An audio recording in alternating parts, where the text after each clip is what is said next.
गांव के पास एक पुराना किला था जिसके बारे में कहा जाता था कि वहां एक बड़ा खजाना छिपा हुआ है, लेकिन कोई भी उस किले में जाने की हिम्मत नहीं करता था क्योंकि लोगों का मानना था कि वहां भूतों का साया है।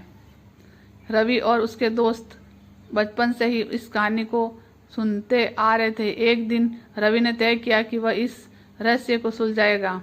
अपने दो दोस्तों से अजय और सोनू के साथ वह किले की ओर चल पड़ा।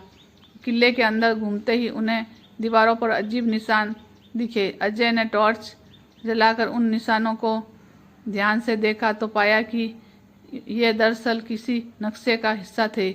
जब उन्होंने निशानों को जोड़कर देखा तो उन्हें एक गुप्त दरवाजे का संकेत मिला। काफी मकसद के बाद उन्होंने दरवाजा खोला। अंदर घूमते ही उन्हें एक बड़ी सी गुप्त सुरंग मिली जिसमें सीढ़ियां नीचे की ओर जा रही थी। डर के बावजूद वे आगे बढ़ते गए।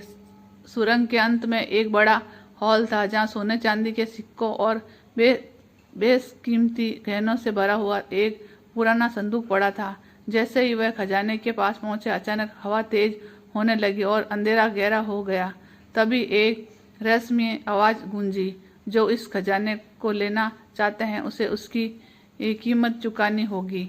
रवि ने हिम्मत जुटाकर पूछा, कौन हो तुम?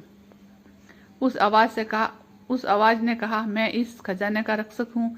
ये खजाना किसी लालची इंसान के लिए नहीं बल्कि नेक दिल व्यक्ति के लिए। अगर तुम इसे पाकर दूसरों की मदद करने का वचन देते हो तो ये तुम्हारा हो सकता है। रवि और उसके दोस्त ने कसम खाई कि वह इस खजाने का उपयोग गांव की भलाई के लिए करेंगे।